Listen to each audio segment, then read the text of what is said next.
ఈరోజు మనము diabetes in pregnancy గురించి తెలుసుకుందామండి. నేను మీ డాక్టర్ మోహన, భూమి maternity and fertility centre, Tirupati.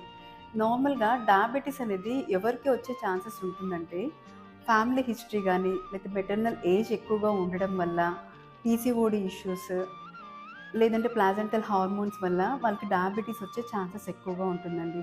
ప్రెగ్నెన్సీలో ఎప్పుడంటే క్రూషియల్ టైం మనం చెక్ చేసుకోవాల్సింది 24-28 వీక్స్ లోపల చెక్ చేసుకోవాలండి. ఆ టైంలో వాళ్ళకి 75 గ్రామ్స్ ఆఫ్ ఓజీటీటీ టెస్ట్ చేస్తాం. అంటే గ్లూకోజ్ ఇచ్చి 2 అవర్స్ తర్వాత బ్లడ్ శాంపిల్ తీసుకుంటామండి.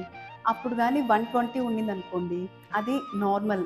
ఒకవేళ 140-180 గాని ఉండిందనుకోండి, అది జెస్టేషనల్ డయాబెటీస్ అంటాం. మోర్ దెన్ 200 ఉండిందనుకోండి, అది ఓవర్ డయాబెటీస్ అని చెప్పేసి అంటాం. కాబట్టి డయాబెటీస్ ఇన్ ప్రెగ్నెన్సీ అప్పుడు ఇన్సులిన్ ఇంజెక్షన్ తీసుకోవడానికి పానిక్ అవ్వద్దండి. సపోజ్ చాలామంది పానిక్ అయ్యి వాళ్ళు తీసుకోకుండా ఉంటారు. దానివల్ల బిగ్ బేబీస్ అయ్యే ఛాన్సెస్, మెకోనియం ఆస్పిరేషన్ సిండ్రోమ్ ఇటువంటిది చాలా, ఐయూడీ ఇట్లా కాంప్లికేషన్స్ చాలా వస్తాయండి.